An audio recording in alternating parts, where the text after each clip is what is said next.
정부 여당과 대립각을 좀 세웠습니다. 약속을 어겼다. 그래서 경제 민주화, 기초단체 공천 안 하겠다는 약속 이런 것들이 사라졌다라면서 대립각을 세우는 모습을 보였거든요. 어떻게 평가하십니까? 우선 안철수 공동위원장이죠. 공동위원장 모두 인사 말씀에서 새 정치의 가치는 약속과 실천이다.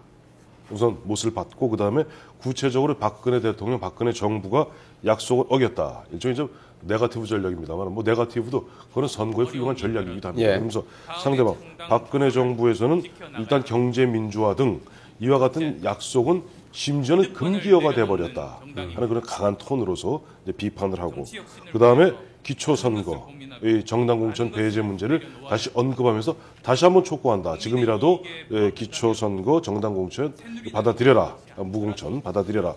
이야기를 딱 강하게 하고 있죠. 결국 안철수 의원 또 그리고 오늘 출범하는 새정치 민주연합 입장에서는 결국 보면 80일 남은 어떤 6.4 지방선거에서 각을 강하게 세움으로써 지지층을 결집하고 그다음에 뭐랄까 상대방의 어떤 약점을 갖다가 집중적으로 부각시키는 그건 뭐 전통적인 선거의 하나의 방법이에요. 그래서 그건 뭐 충분히 뭐 예상할 수 있었던 것이고 안철수 의원도 뭐 이 부분에 있어서는 뭐 본인이 나름대로 아무래도 똑같은 얘기를 하더라도 김한길 대표가 이야기하는 것보다 그동안 늘 새정치를 얘기해왔던 안철수 의원이 이야기하는 것이 좀 더 선명해 보이죠. 근데 안철수 의원도 보면 약속을 몇 가지를 어기신 걸로 알고 있는데 글쎄 좀 그렇네요.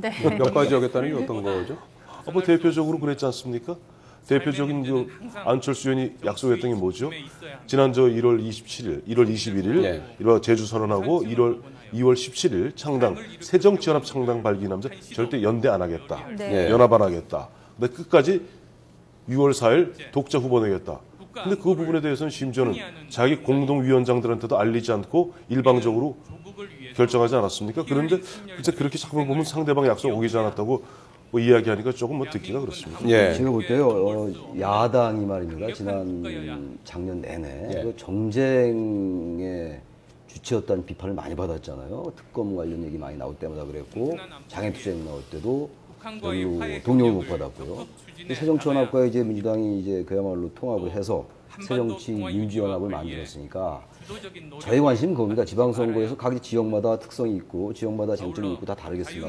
프레임이 달라지겠습니다만 기본적으로 지난해 나왔던 여러 가지 국가기관의 대선 개입 의혹 문제라든지 최근에 간첩 사건에 관련된 증거 조작 의혹 사건 같은 거 이런 것들에서 과연 얼마나 못을 낼지 그런 것들이 굉장히 관심사예요. 그러면서 지금 안 의원이 얘기하고 있는 이런 경제 민주화나 특권되는 이런데 약속 어겼다라든지 이런 것들은 상대방을 당연히 뭐 정당이 창당 말기할 때 얘기하는 건데 사실 뭐 이런 부분이 상당히 일리가 있는 전 지적이라고 보거든요. 그러면서 과연 얼마나 그 동력을 받아낼지 그게 관심거리인 것 같아요. 그분을 선전포를 하는 것 같습니다. 아까 화면에 보니까요. 안철수 중앙운영위원장과 이 민주당 김한길 대표가 손을 맞잡고 손을 같이 들었습니다. 아직까지는 큰 무리 없이 신당을 창당해왔다. 계속 작업을 해왔다 보는데 이제 앞으로 정강 정책 조율 작업 놓고 또 경선 방식 놓고 어떤 형태로든 마찰이 좀 계속될 것이다. 이런 얘기도 있습니다. 전망 좀 해주시죠. 전 마찰 불가피하다고 봐요. 기본적으로 전 이 민주당과 새정치연합의 지향은 어차피 크게 다르지 않다고 봅니다. 그러나 어찌됐든 간에 분명히 그 이념적 스펙트럼의 차이는 약간 존재하거든요. 미세한 차이가 됐건 좀 큰 차이가 됐건요. 그 부분에 대해서 정강정책을 만드는 과정 속에서 토론이 있을 것이고 갈등 나올 겁니다 아마. 그 흔히들 하는 얘기가만 이제 그 민주당 내 그 친노 이른바 강경파가 이번에 많이 배제가 된 것도 사실이에요. 뭐 당원당규위원회라든지 정강정책분과위원회 이런 데 많이 배제됐어요. 이런 것들에서 상당히 친노가 여러 가지 생각을 가지고 있겠죠. 일단 지방선거를 앞두고 이 창당 과정이 무난히 잘 되리라고 보고 그 이유가 문제겠죠. 당권 같은 것들 이제 그 지도부의 문제 같은 거. 근데 지금 미세한 차이라는 게 경제 민주화나 경제 복지 같은 거에 좀 차이가 있어요. 민주당의 기존 노선은 좀 경제 민주화 쪽에 상당히 강조를 하고 있고 안철수 쪽은 경제 민주화를 강조하고 있으면서도 경제 활성화를 저해하면 안 된다는 쪽에 좀 다른 거죠. 대북 문제도 그렇고요. 재벌 문제를 보는 관점도 약간 다릅니다. 이런 것들이 당연한 차이인데 이런 것들에 대한 차이점이 더 두드러질 것이냐 이것들의 보편성이 두드러질 거냐에 따라 가지고 이게 창당 작업이 정강 정책에 있어서 얼마나 갈등으로 노출되느냐 다시 그냥 화학적으로 가는 길이 되냐 이 차이가 있을 것 같은데 일정 부분 저는 뭐 갈등은 불가피하다고 봐요. 그러나 그것이 지방선거에 어떤 무슨 파열음을 일으킬 정도의 갈등은 아닐 거라는 생각은 듭니다. 자, 이 시각 현재 세종문화회관 세종원에서 열리고 있는 신당 창당 준비연회 발기인 대회 모습을 지금 계속 보고 계신데 조금 전에 이제 안철수 위원장의 발언을 이제 들어봤습니다. 약속과 실천을 이제 강조했고요. 이어서 이제 김한길 대표의 인사말 잠시 후에 또 현장 연결해서 들어보겠는데요.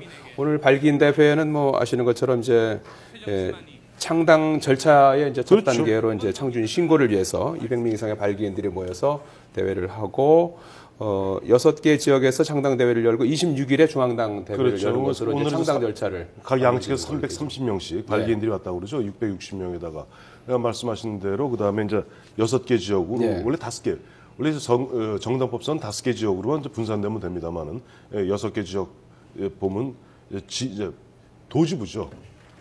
시도당 이제 발족하고 3월 26일 전당대회. 신당을 이렇게 지금 뭐 저 제3지대에다가 이렇게 지금 띄우는 거 아니겠습니까? 그동안에 이제 민주당은 민주당대로 그대로 있는 거죠. 있어요. 있고 그러니까 지금 김한길 대표는 묘한 게 김한길 대표는 발기인으로 참석했다가 다음에 이 정당이 창당될 때는 일단 빠집니다. 그래서 당을 만들고 그다음에 나중에 민주당과 합당하는 형태가 되겠죠.